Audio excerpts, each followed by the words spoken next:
To make the website more beautiful, we will use the HTML style attribute. For example, here I will change the text color of this text to red, then I will use the color and color properties to red. Save the change, and immediately, our text has turned red.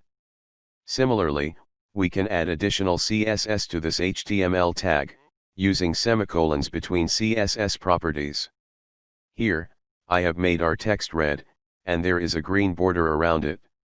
The HTML style attribute is used to add styles to an element, such as color, font, size, and more.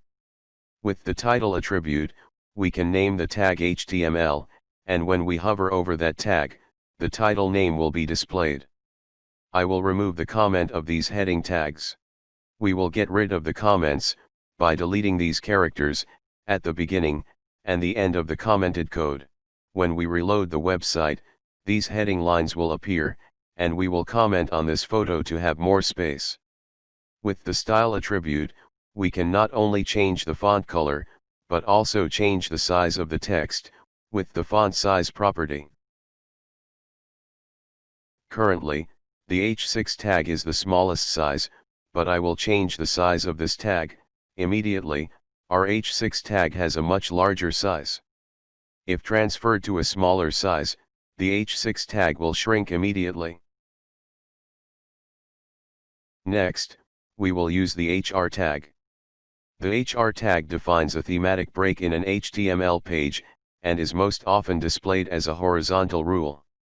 The HR element is used to separate content, or define a change, in an HTML page. Similar to the break line tag, we do not need the end tag for the HR tag. There is a problem that, we cannot be sure how HTML will be displayed. Large or small screens, and resized windows will create different results. With HTML, you cannot change the display by adding extra spaces, or extra lines in your HTML code. The browser will automatically remove any extra spaces and lines when the page is displayed. This poem will display on a single line. The solution, using the HTML pre-element.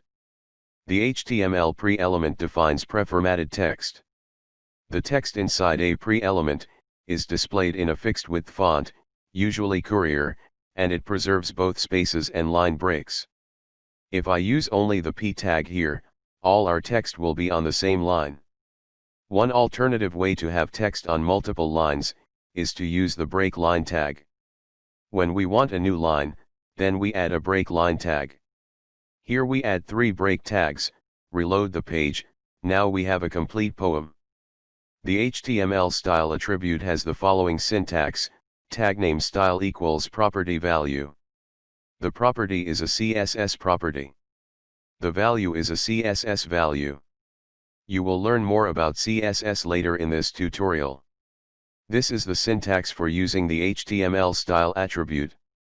To better understand the style attribute, I will illustrate with the heading tags below. The first is the H1 tag. I will change the text size with the font size property. Here, I will set the size of the text to 15 pixels. Followed by the change for the H2 tag. With the H2 tag, I will add color to this tag. With the H3 tag, I will add a yellow border with 1 pixel thickness. We define the border thickness, border type, and finally the color of this border.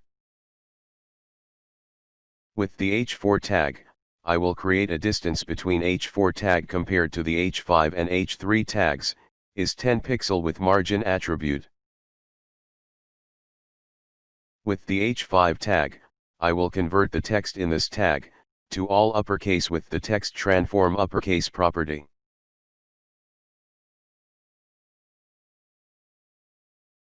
Save your changes, and reload the page.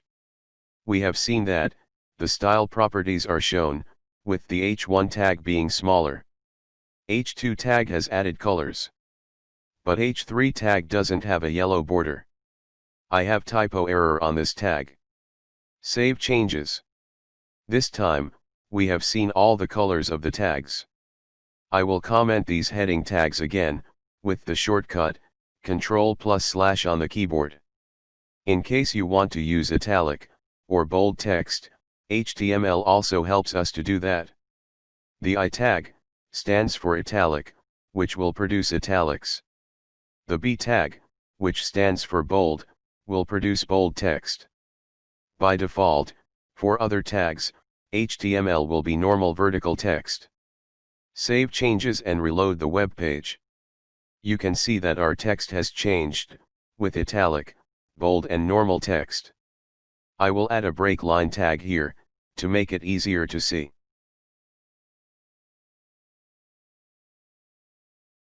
An attribute of HTML, that we often use, is the style tag, with color options.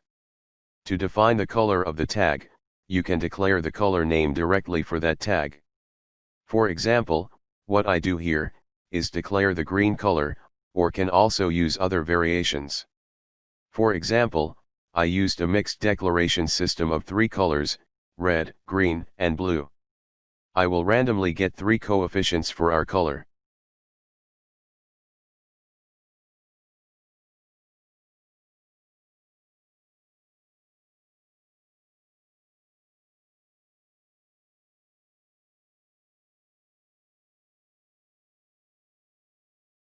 Let's uncomment this p tag, and style it. In addition, we can also define colors, using a 6-character hexa, beginning with the hashtag sign. When we reload the web page, we have the colors defined. One cool feature of Visual Studio, is that when you hover your mouse over the color, a color selection pop-up will appear. You can click on this pop-up, to select the color you want. Quite convenient, right? We already know the basic attributes of HTML. In the following videos, we will learn about CSS. Thank you for watching the video and see you in the next videos.